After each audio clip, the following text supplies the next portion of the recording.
देना। कंसराज, जब से हम आपके पास से गए हैं, जब से तुमने क्या क्या काम किया है? गुरुवर, आप काफी दिनों में अपने शिष्य के पास आए हो।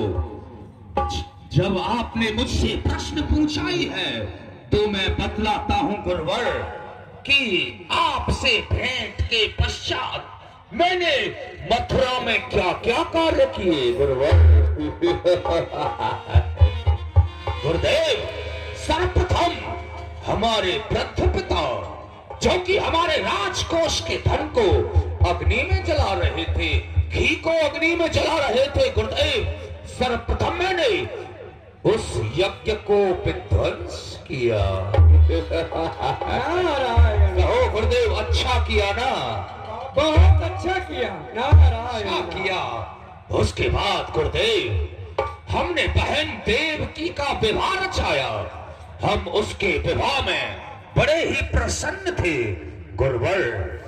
हम अपनी बहन बहनोई को विदा करने के लिए अपने रथ में जैसे ही नगर के बाहर ले जाने लगे गुरुवर, एक गंभीर आकाशवाणी हुई। उसने हमें बताया कि जो देवकी का अष्टम लाल होगा वह हमारा काल होगा। गुरुदेव, मैं तो देवकी को उसी क्षण मार देना चाहता था, किंतु वसुदेव ने हमें वचन दिया कि वो अपने सभी पुत्रों को मुझे सौंप देंगे। कहो गुरुवर, मैंने वसुदेव और देवकी को जीवित छोड़कर अच्छा किया ना? अच्छा किया। नारायण। क्यों नहीं गुरुदेव? उसके बाद देवकी के प्रथम पुत्र को लेकर वसुदेव जी आए। मैंने प्रथम पुत्र को जीवित छोड़ दिया गुरुदेव, क्योंकि मुझे तो 8वें बालक से भय है, 8वें से। कहो गुरुदेव, ये कार्य मैंने कैसा किया? नहीं कंसराज, सभी कार्य तुमने अच्छे किए, लेकिन यही कार्य तुमने गलत किया है, जो बच्चे को छोड़ दिया है। गुरुदेव, हमने ये कार्य अच्छा नहीं किया, कुछ हम समझे नहीं। जरा समझा कर कहिए गुरुदेव, समझा कर कहिए। कंसराज, इन देवताओं की चाल को तुम भली भांति अच्छी प्रकार से नहीं समझ पाओगे। मैं जानता हूँ जो देवता हैं ये बड़े ही छलिया हैं। देवर्षि नारद जी राजा कंस के लिए समझा रहे।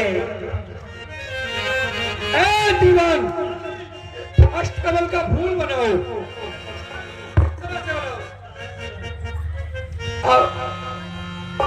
राजन, और 8 लकीर खींच दिखलाई, गिनती में वो 8 आए। राजन, इन पंखुड़ियों को इधर से गिनो। 1 2 3 4 5 6 7 8। और अब इधर से गिनो।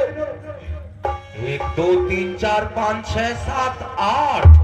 अब इसमें ये बताओ राजन, पहली कौन सी है और 8वीं कौन सी है? गुरुवर, गोलाकार होने के कारण इसमें तो सभी पंक्ति पहली और सभी पंक्ति 8वीं हो सकती है। तो राजन, बस यही समझ लो कि तुम्हारा काल पहला भी हो सकता है और 8वां भी हो सकता है। तो समझ गया गुरुदेव, मैं आपका प्रयोजन भली प्रकार से समझ गया।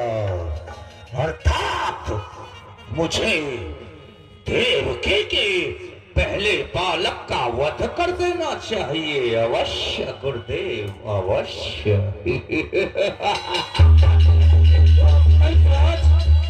अब जाते हैं हम अपने धाम को।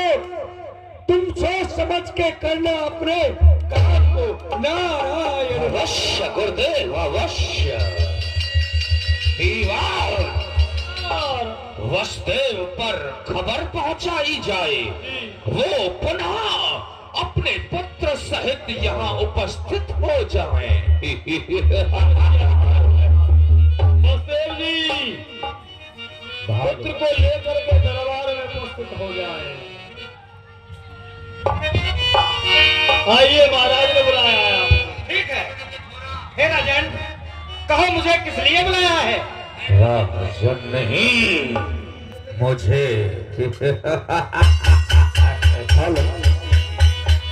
वसुदेव, मैं तुम्हारे इस पुत्र का वध करूंगा। लाओ। क्या कहा? इस पुत्र को मुझे दो। हे राजन, अभी तो आपने इसको जीवन दान दिया है, लेकिन फिर से मृत्यु दंड देने को रहे, क्या बात है?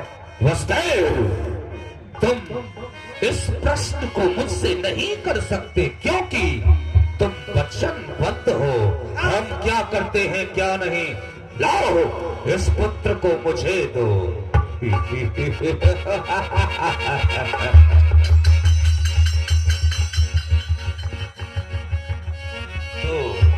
तो मेरा काल है?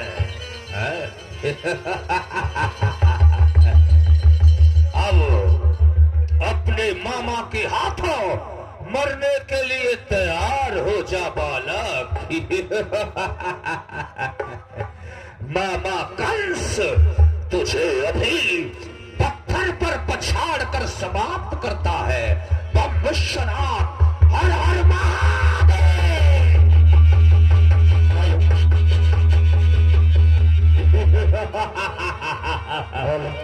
सरकार,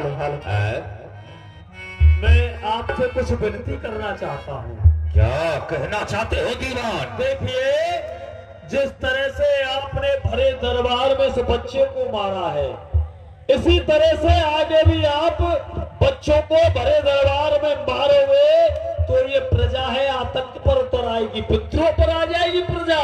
इसलिए बच्चे का जब जन्म हो तो आप जेल में जाओ और चुपचाप जा करके जेल में ही बच्चों को मार दो, किसी को मार नहीं। ठीक है दीवान, उचित है। हम शेष पुत्रों का वध कारागार में ही करेंगे। भैया आरती का सभी ध्यान रखें, आरती हो रही है, भगवान की उतारी हुई। हाँ, सभी आरती में थोड़ा थोड़ा सभी दान दिया करें।